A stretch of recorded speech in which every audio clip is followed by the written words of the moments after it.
बार्शी टाकळी तालुक्यातील वडाळा येथून मूर्तिजापूरकडे प्रवाशांना घेऊन येणाऱ्या ऑटो रिक्षाच्या आडवे माकडांचा कळप आल्याने माकडांना वाचवण्याच्या प्रयत्नात ऑटो रिक्षा उलटून एक जण ठार तर 5 जण गंभीररित्या जखमी झाले आहेत।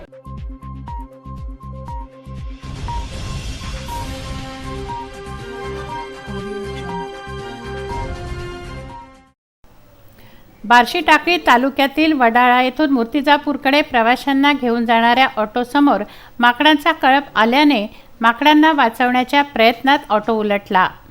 यामध्ये एक जण ठार तर 5 जण गंभीर जखमी झाले आहेत।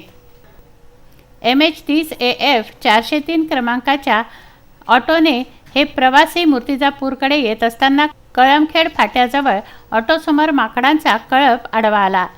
हे माकडं रस्ता ओलांडत होते। या माकडांना वाचवण्याच्या प्रयत्नात ऑटो रिक्षा उलटून चौकीलाल मुदीलाल पवार या 60 वर्षीय इसमाचा घटनास्थळीच मृत्यू झाला तर 5 जण जखमी झाले। जखमींना मूर्तिजापूर येथील लक्ष्मीबाई देशमुख उपजिल्हा रुग्णालयात दाखल करण्यात आला आहे। जखमींना मूर्तिजापूर येथील लक्ष्मीबाई देशमुख उपजिल्हा रुग्णालयात दाखल करण्यात आलं, परंतु त्यांची प्रकृती चिंताजनक असल्याने त्यांना अकोला येथे सर्वोपचार रुग्णालयात दाखल करण्यात आला आहे। ऑटो चालकाविरोधात 279, 304 अ, 337, 338 अन्वये पोलिसांनी गुन्हा दाखल केला आहे। ठाणेदार रहीम शेख यांच्या मार्गदर्शनात गोपाल भवाने पुढील तपास करत आहेत।